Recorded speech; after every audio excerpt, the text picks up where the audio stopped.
La lutte contre l'illettrisme, une priorité des pouvoirs publics et du monde associatif.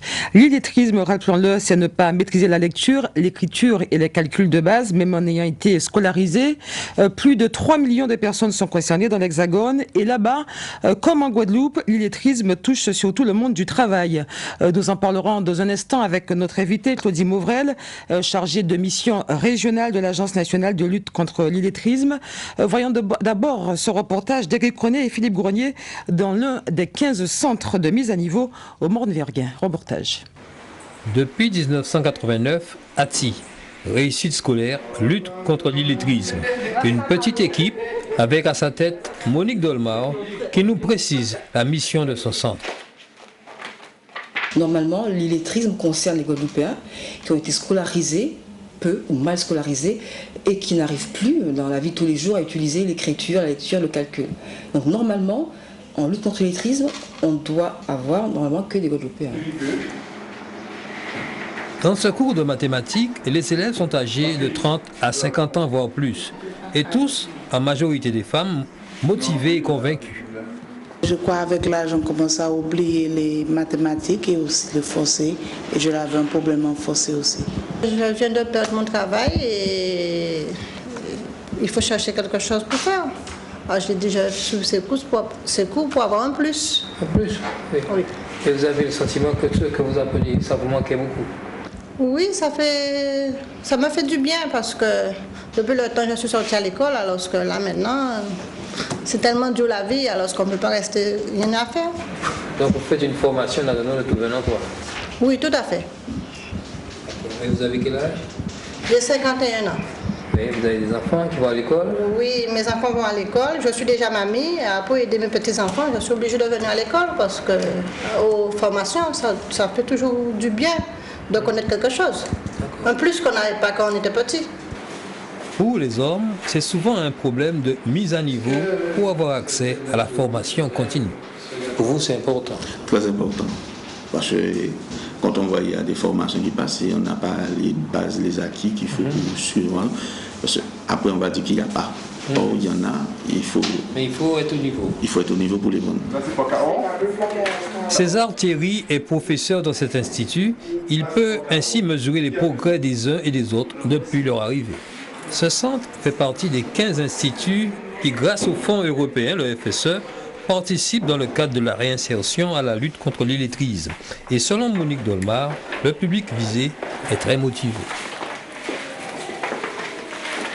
En général, il y a une grosse motivation.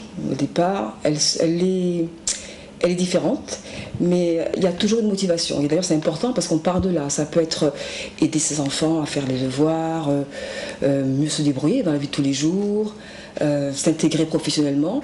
Donc, avec les adultes en situation d'illettrisme, on a une grosse motivation en début de formation. Les situations d'illettrisme sont diversifiées. Pour certains, seule la lecture et l'écriture posent problème, ou parfois l'écriture seulement. Pour d'autres, c'est l'ensemble des compétences de base, ou certaines d'entre elles, qui sont à consolider. Et le forum permanent des pratiques se tient demain sur le site du RSMA. Il portera sur l'accès au savoir de base des ouvriers agricoles de niveau CAP. Claudie Mauvrel, bonsoir. Bonsoir. Alors pourquoi cette catégorie professionnelle ? Eh bien, écoutez, en général, nous rencontrons les publics, d'autres publics, mais nous avons retenu cette pratique qui est réputée réussie puisqu'elle a été menée en Guadeloupe à la suite du cyclone Dean. Les ouvriers de la banane étaient au chômage technique et il fallait trouver un système, non pas pour les occuper, mais pour que le temps qu'ils n'occupaient pas sur l'exploitation soit occupé à une activité en leur faveur. C'est ainsi que le FAFCA, qui est l'opérateur qui s'occupe du financement des formations en milieu agricole, avec d'autres institutions, mais surtout le monde de la banane, a mis en place cette formation que nous appelons DIN Guadeloupe, ou l'accès au savoir de base des ouvriers agricoles de la banane. Alors, c'est vrai que nous avons eu, il y a 2 ans, le Forum des pratiques phase 2. Demain aura lieu le Forum des pratiques phase 3. On va y venir dans un instant. Oui. Est-ce que les gens adhèrent facilement à ce genre de formation de mise à niveau ?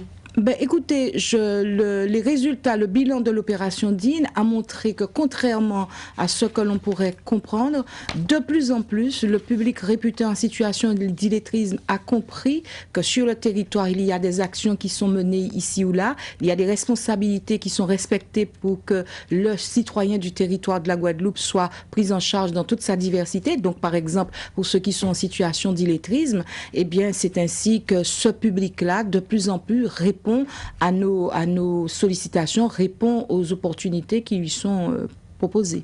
Alors en Guadeloupe, 47% des personnes en situation d'illettrisme sont en emploi. Ce sont des chiffres que vous nous avez communiqués. Cela veut dire qu'elles travaillent, mais qu'elles ont très peu de chances de progresser dans leur métier, dans leur travail?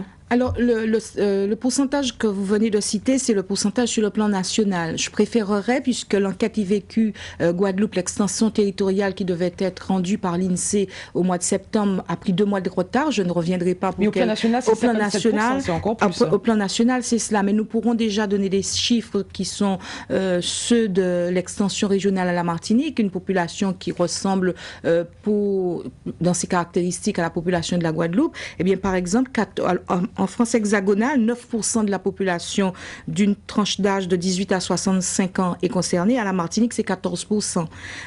À la Martinique, c'est aussi 23% des chômeurs qui sont concernés, alors qu'en France hexagonale, c'est 15%. Et enfin, je voudrais le signaler, 6% des étudiants de la Martinique sont réputés être en situation d'illettrisme. Donc c'est un vrai problème. Très rapidement, Madame Mauvrel. C'est vrai que se passera-t-il demain au forum? Alors demain, sur le site du RSMA qui va accueillir le forum permanent des pratiques 3. Nous accueillerons à compter de 9h le matin les officiels qui vont ouvrir la manifestation. Nous mettrons à la disposition du public qui sera présent une expertise de l'opération DIN, c'est-à-dire la pratique d'un dispositif de formation au bénéfice des ouvriers agricoles. En Guadeloupe, il y en a beaucoup. Je les invite d'ailleurs à venir assister à ce rendu, à cette expertise, puisque par la suite, nous comptons effectivement obtenir un consensus sur le territoire de façon à ce que cette formation soit mise au service des ouvriers agricoles. Ensuite, nous aurons des ateliers pendant l'après-midi et ainsi nous allons expertiser le dispositif pour démontrer que, quels que soient les publics salariés, le public en entreprise, un dispositif peut être mis à sa disposition, mais surtout que ce dispositif doit être composé d'une part d'une prise en compte du développement personnel du salarié ou de la personne concernée, de son positionnement, d'un positionnement très fin pour savoir ce qui en découle, de l'approche développement durable, de l'approche sécuritaire et plus spécifiquement du domaine professionnel. Ainsi on aura l'occasion d'y revenir demain. Donc j'invite toute la population, à tous ceux, surtout les ouvriers agricoles, mais aussi les syndicats, tous ceux qui œuvrent dans le monde agricole, à venir assister à ce forum. Merci Claudie Mauvrel d'avoir accepté notre invitation. Merci.